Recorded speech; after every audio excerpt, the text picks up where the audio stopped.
Welcome sa Durs TV. Kung interesado ka sa ganitong news, huwag kalimutang isubscribe ang ating YouTube channel. Maraming salamat! Welcome po ulit sa ating panibagong update tungkol sa Kim Pao. Ihahatid ko po sa inyo ang pinakabago at pinaka-latest na mga kaganapan tungkol sa kanila.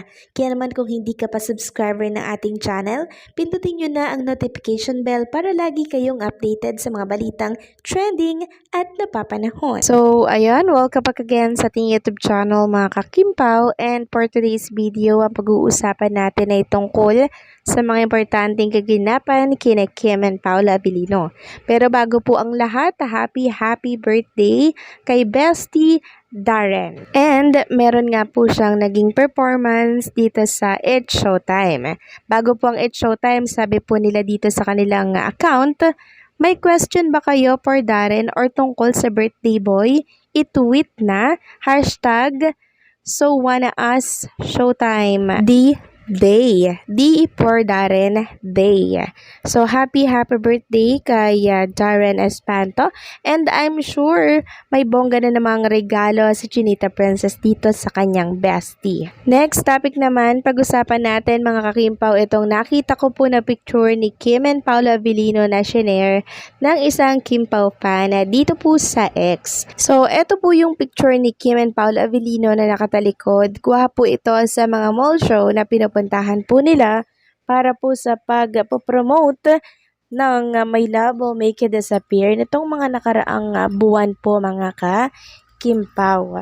So, napansin po kasi ng marami na iba po talaga yung hawak ni Paula Abilino dito po sa likuran ni Chinita Princess, and ganon din po si Chinita kay Paulo. Sabi nga po nila iba talaga yung may karapatan, iba yung hawak ng may karapatan. Makikita nga po sa hawak ni Paula Abilino kay Kim Chu na sobrang higpit po ng pagkakayakap niya kay Chinita Princess. Ito po yung hawak ng may karapatan mga ka-Kim Pao na napaka-understood na sa mata ng marami. Ibig sabihin lamang nito, talagang pinapakita ni Paula Abilino yung karapatan niya for Chinita Princess, and ganun din po si Kim kay Paulo. Kaya wala nang magtatangka pang babae at lalaki po mga ka-Kim Pao na umaligid-aligid sa kanila. Pwera na lang kung talaga naman pong may gusto talaga at talaga namang alam niyo yun, baliw na baliw for Kim and Paula Abilino. Pero syempre mga ka-Kim Pao, wala na po yung pag-asa kasi may Kim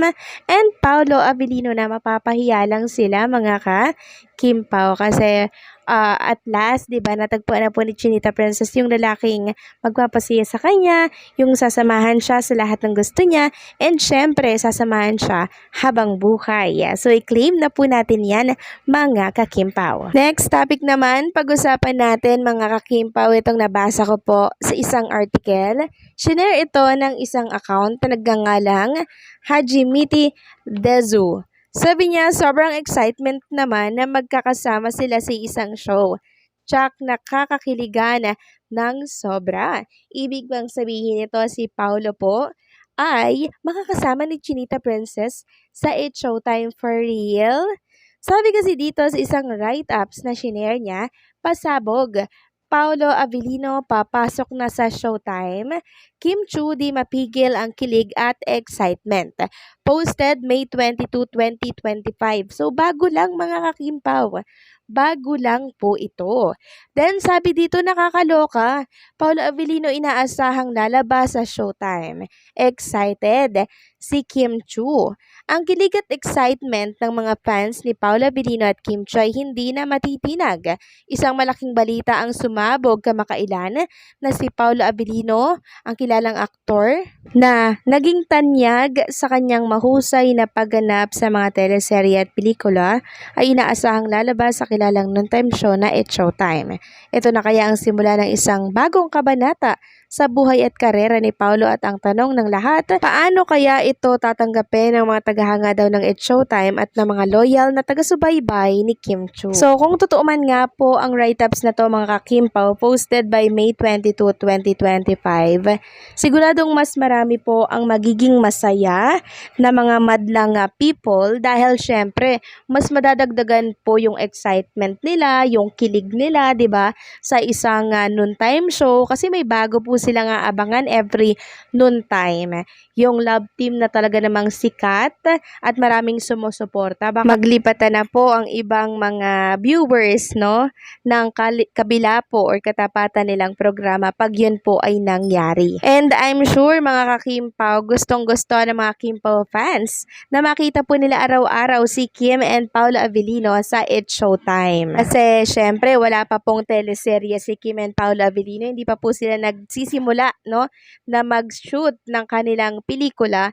Kaya naman, ito muna syempre yung magiging substitute kung ito man nga po ay magkatotoo at kung totoo nga po ang nilalaman ng write-ups na to. Pero, for sure, pag nagsimula na po yung kanilang taping sa kanilang project for teleserye po, may stop din po yan. So, siguro pansamantala lamang po yung pagpapakita ni Paula Avellino dito sa It's Showtime habang hindi pa po sila busy ni Chinita Princess. So, agree ba kayo dito sa nabasa po natin na makita natin at makasama natin si Paolo sa It's Showtime kasama ni Chinita Princess? I'm sure gustong-gusto niyo to mga kakimpaw kasi palagi po nilang aasarin si Kim Chu kay Paolo Avellino na yan yung isa sa kina-excite kasi ng mga viewers lalo na kung Kimpaw fan ka. Talagang tatawa ka lang, manonood ka lang, no, pag may Kimpaw po sa It's Showtime. So, i-claim na po natin yan at sana po ay magkatotoo nga itong nilalaman ng article na binasa po natin. Samantalang sa mga nagtatanong naman mga kakimpaw, doon sa leading lady po ni Paula Avellino na iba, no, bukod kay Chinita Princess, ulitin ko lamang po ha, ipapaliwanag ko lang na hindi po totoo yon, fake news yon mga kakimpaw.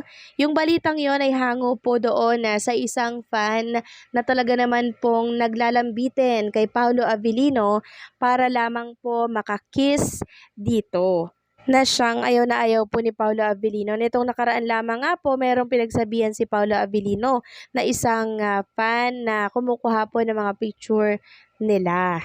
Kaya nauso po mga kakimpaw or naging biruan sa ex yung tungkol sa love team or pumalit kay Chinita Princess kasi nga po ganito makaasta yung isang Kimpaw fans. Parang hindi na po naaayon, ano, isa kang fan tapos ganun yung gagawin mo sa iniidolo mong aktor.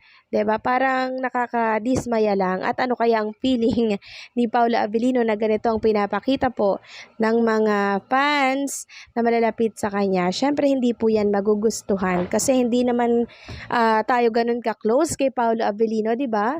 Kaya sana ilugar din po ng mga fan, no, na talaga naman pong lumalapit kay Paolo at kumikis doon sa tama lang yung kanila pong mga kilos na pinapakita po kay Kim and Paolo. So, alang sa inyo dito mga kakimpaw, please comment down below.